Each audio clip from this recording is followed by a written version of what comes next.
The July 1st Commission meeting is coming up, and let's talk about item 22, the resolution reaffirming Key West's one-ship policy.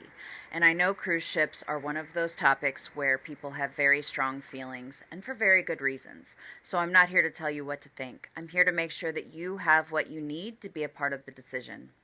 Here's what this resolution does. It says Key West still supports its long-standing one-ship policy.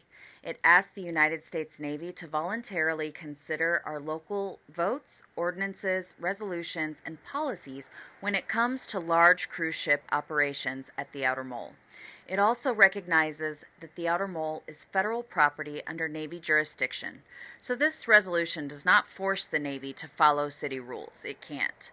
It is a formal, respectful request for cooperation. That's the plain language version of what this resolution says. Now, why does it matter? Because Key West has already spoken on cruise ships several times. In 2013, voters rejected even studying the widening of the main ship channel for large cruise ships. In 2020, voters approved charter amendments limiting cruise ship disembarkation, prohibiting very large ships from disembarking, and prioritizing ships with stronger environmental and health records. Then in 2022, the city adopted additional cruise ship regulations around pollution, water quality monitoring, coral reef restoration, and passenger health services. So this resolution is not coming out of nowhere. It is basically saying we have a record, our residents have voted, our waters matter, our quality of life matters, and we want those local decisions respected as much as possible.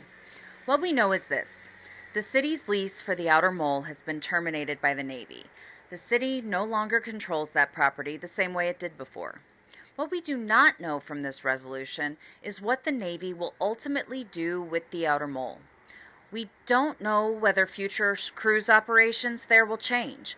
We don't know what kind of agreement, if any, could happen next. And that's exactly why residents should be paying attention now. Because this is where communication is so important. This is where relationships matter.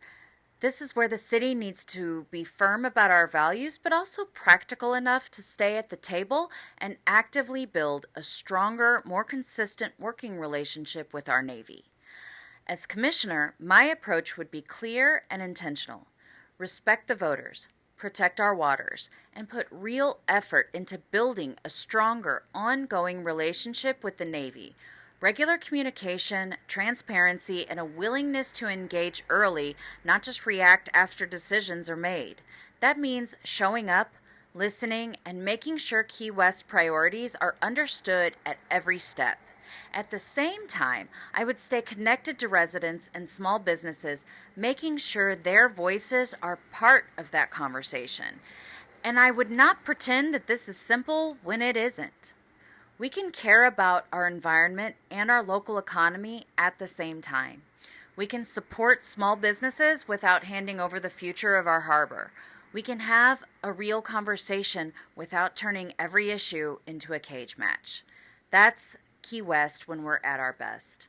This item is scheduled for the morning session beginning at 9 a.m. on July 1st at City Hall.